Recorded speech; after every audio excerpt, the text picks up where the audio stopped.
بسم اللہ الرحمن الرحیم۔ السلام علیکم ناظرین کرام، نئی ویڈیو میں آپ کو خوش آمدید کہتے ہیں۔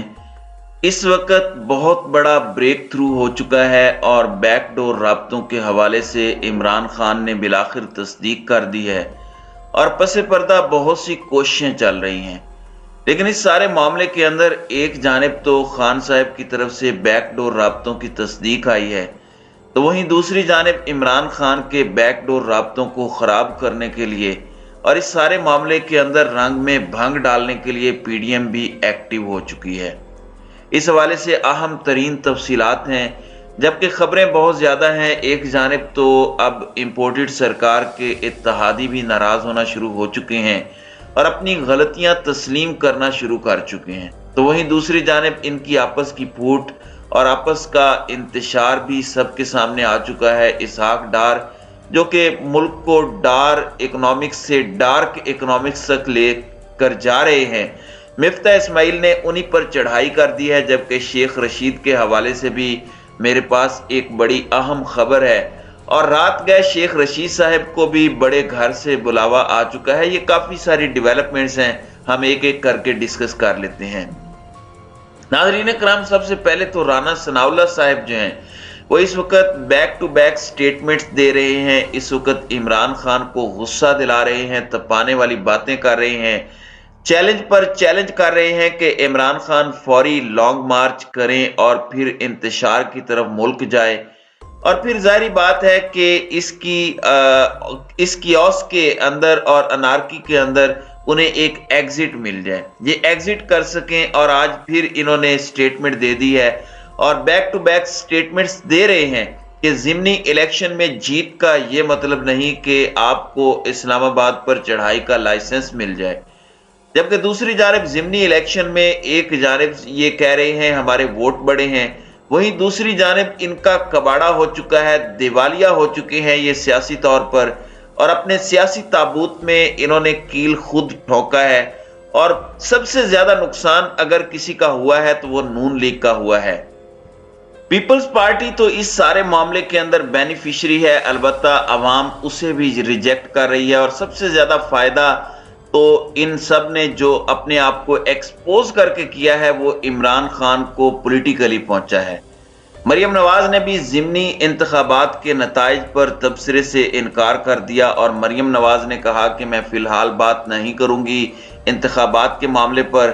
ظاہر ہے لندن کی آب و ہوا کو وہ انجوائے کر رہی ہیں، اور نواز شریف کے ساتھ دفتر سے نکلتے ہوئے مریم نواز سے صحافیوں نے گزشتہ روز کے جو الیکشنز ہیں ان کے حوالے سے سوال کرنے کی اور بات کرنے کی کوشش کی، تو انہوں نے کہا کہ الیکشن کے بارے میں آرام سے بیٹھ کر بتاؤں گی، اور آرام تو اب انہیں نہیں آنا اتنی آسانی سے۔ اب ایک جانب یہ ہو رہا ہے تو دوسری جانب آپ دیکھیں کہ ایم کیو ایم کے رہنما وسیم اختر نے کہا کہ نون لیگ اور پیپلز پارٹی کے ساتھ معاہدہ کیا، آج ہم پچھتا رہے ہیں، ہم حکومت چھوڑ دیں۔ یہ کہنا بہت آسان ہے، جو بھی وعدے ہم سے کیے گئے آج تک پورے نہیں ہوئے، تو اب حکومت چھوڑنے کا بھی دل نہیں کر رہا اور گورنری بھی لے لی ہے، لیکن پچھتاوے بھی ہو رہے ہیں۔ اب ہائے ایسا پچھتاوا اور اس قوم کو پاگل بنانے کا جو ان کا سلسلہ ہے، اور میں سمجھتا ہوں کہ یہ قوم اب اتنی ویل اویئر ہو چکی ہے کہ اس طرح کی سٹیٹمنٹس واپس الٹا ان کے اپنے گلے پڑیں گی۔ عوام ان پر غصہ ہے، تو اب عوام ان پر مزید غصہ ہوگی، اور اب ان سارے معاملات کے اندر چیزیں واپس ان کے گلے پڑیں گی۔ ایک جانب یہ سب ہو رہا ہے تو وہیں دوسری جانب انٹر بینک میں ڈالر کی قدر میں مسلسل چوتھے روز بھی اضافہ ہوا ہے، اور انٹر بینک میں کاروبار کے اختتام پر امریکی ڈالر کا بھاؤ 218.89 رہا، اور چوتھے روز یہ مسلسل ریٹ بڑھا ہے۔ اسحاق ڈار کا ہنی مون پیریڈ ختم ہو چکا ہے، ڈالر کو واپس پرواز اور پر اس وقت لگ چکے ہیں، اور مسلم لیگ نون کے رہنما اور سابق وفاقی وزیر خزانہ مفتاح اسماعیل نے ایک بار پھر وزیر خزانہ اسحاق ڈار پر تنقید کی ہے۔ انہوں نے کراچی میں نجی یونیورسٹی میں سیمینار سے خطاب کرتے ہوئے کہا کہ گزشتہ بار پٹرول ٹیکس نہ بڑھا کر غیر ذمہ دارانہ حرکت کی گئی، پٹرول کی قیمت پر ٹیکس اس مرتبہ بڑھایا گیا ہے۔ पेट्रोल कीमत पर हमारी पार्टी में इख्तलाफ हुए थे, हमें IMF से मुआहदे की पासदारी करना होगी। मिफ्ता इस्माइल का कहना था कि इत्तलाआत आ रही हैं कि बैंक बहुत महंगा डॉलर बेच रहे हैं। स्टेट बैंक से कहा था कि मामले की तहकीकात की जाए, बैंकों की फौरन ऑडिटिंग की जाए, बैंकों पर बहुत बड़ा जुर्माना किया जाए। साबिक वजीर खजाना ने कहा कि अगर कर्ज रीशेड्यूलिंग की बात हुई तो पाकिस्तान के बॉन्ड्स पर अदायगी की लागत बहुत ज्यादा बढ़ जाएगी।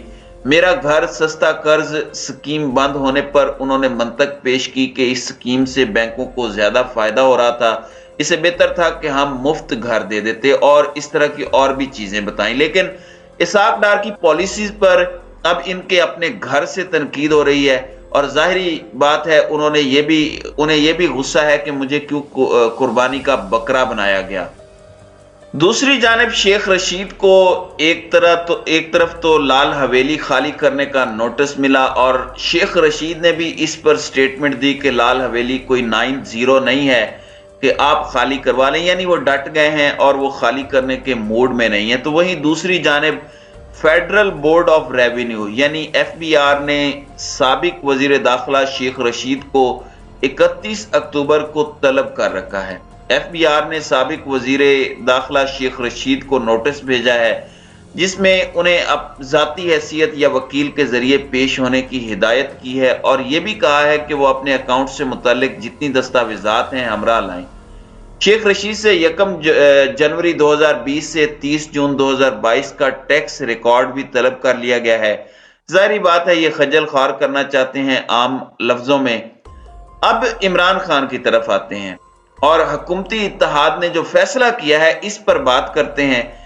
खान साहब ने तो वैसे तस्दीक कर दी है, इस पर मैं बाद में आता हूं। पहले आपको ये बता दूं कि हुकूमती इत्तेहादी जमातों ने पाकिस्तान तहरीक इंसाफ के चेयरमैन इमरान खान का जल्द इलेक्शन कराने का मुतालबा मुस्तरद कर दिया है। हुकूमती जमातों ने मुश्तरका एलामिये में कहा कि इमरान खान का इलेक्शन जल्द करवाने का मुतालबा दो टोक तौर पर मुश्तरका तौर पर मुस्तरद करते हैं, और मुल्क में इंतखाबात कब होने हैं इसका फैसला हुकूमती इत्तेहादी जमातें करेंगी।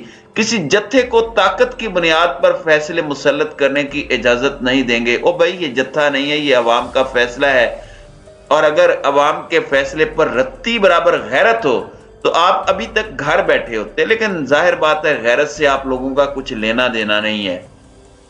मुश्तरका बयान में यह भी कहा गया कि कानून हाथ में लेने वालों से आइन और कानून के मुताबिक निपटेंगे। मुश्तरका बयान में आसिफ अली जरदारी और नवाज शरीफ के खिलाफ बयान और इल्जामात की शदीद मजम्मत की गई। वैसे शर्म का मकाम है, चले मजम्मत करते रहें। खैर, हुकूमती इत्तेहाद का कहना है कि वजीर आजम पाकिस्तान कानून के मुताबिक आर्मी चीफ की तकर्री का फैसला करेंगे। फॉरेन फंडेड फितने की धौंस धमकी और डिक्टेशन पर यह तैनाती नहीं होगी। आर्मी चीफ और हसास इदारों की क़यादत को निशाना बनाने का मकसद ब्लैक मेलिंग है, और चीफ इलेक्शन कमिश्नर को निशाना बनाना भी ब्लैक मेलिंग है। ये इन्होंने अपना मौकफ दिया है, ये डटे हुए हैं, यानी कि ये इस वक्त हट धर्मी से बाज नहीं आ रहे। जबकि इमरान खान ने कहा है कि बैकडोर राब्ते जारी हैं और सियासी जमातें कभी भी मुज़ाकरात के दरवाजे बंद नहीं करती।